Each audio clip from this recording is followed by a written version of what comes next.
Halos malula si Tomas nang ibigay ni Greg yung parte niya na binibiro pa ni Greg na babawiin niya ito, kaya agad niyang kinuha yung bag niya. Sabay sinabi niyang nagulat lang siya dahil ganun pala ang itsura ng 1.5 milyon.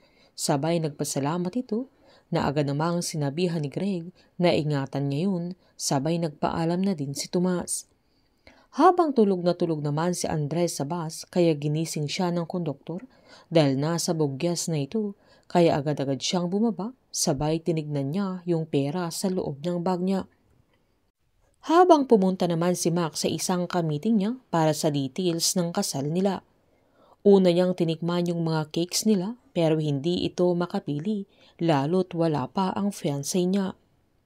Nang may inaasikaso yung kausap niya ay naglakas ng loob siyang tawagan yung fiancé niya na agad namang nagpaliwanag yung lalaki na hindi siya makakarating dahil inipit ng colonel niya.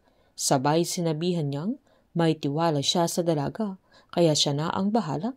Kaya mangiyak-ngiyak na si Max dahil walang panahon yung fiancé niya sa kanya na kahit malapit na silang ikasal.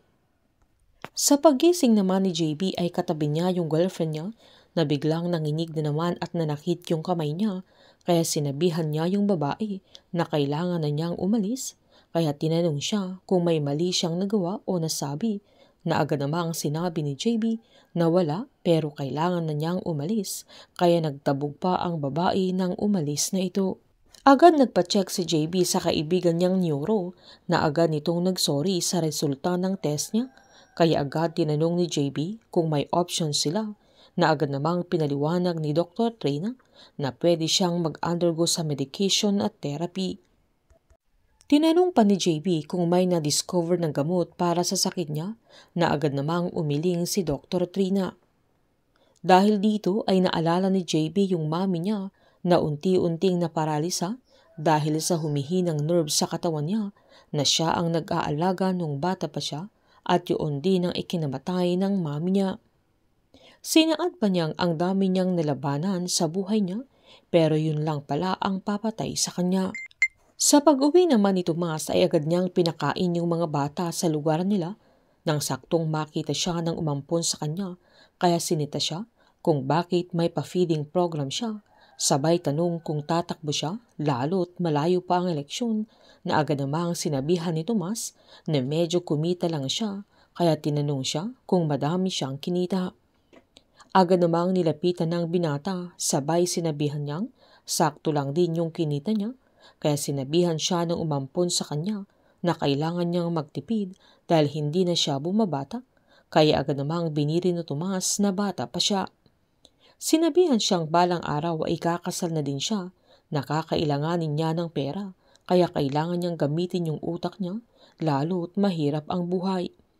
Nangatwiran pa si Tomas na wala pa yun sa isip niya pero pwedeng ikasal siya kung may makilala siyang babae na maraanghel. Sabay niyaya niya yung umampon sa kanya at pinakita niya yung pera.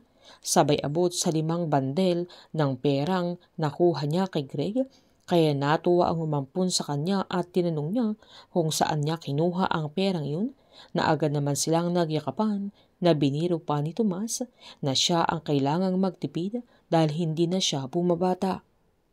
Habang sinabihan naman ni Andres yung lola niya na may naipon siyang pera kaya bago siya bumalik ay pupuntahan nila yung abogado para mailaban na nila yung lupa, na tinanong ng lola niya kung may laban kaya sila na baka maubos lang yung pera niya, na agad namang pinaliwanag ng binata na ang mahalaga ay lumalaban ang mga ito, na agad namang sinabihan ng lola niya na doon na lang siya tumira lalo't matanda na ito, na siya na lang ang meron siya, kaya agad namang sinabi ni Andres na hindi siya mawawala at mahanap din nila ang kapatid niya. Habang nagdala naman ng bulaklak si JB sa labi ng mami niya, kaya nilapitan siya ng daddy niya at kinausap niya itong iwan na niya yung trabaho niya dahil walang saysay ang buhay niya, na ang kinakatakot niya ay maglilibing siya ng sarili niyang anak at mabigat para sa kanya ang bagay na yun, at kung mamamatay siya doon ay mamamatay siyang walang legacy.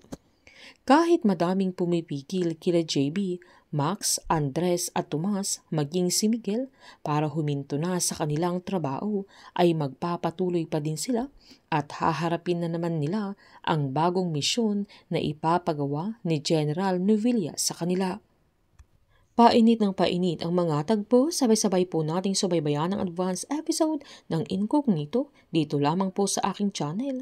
Patuloy lamang pong manood at mag-subscribe para ma-update po kayo sa mga susunod na episode. Marami pong salamat.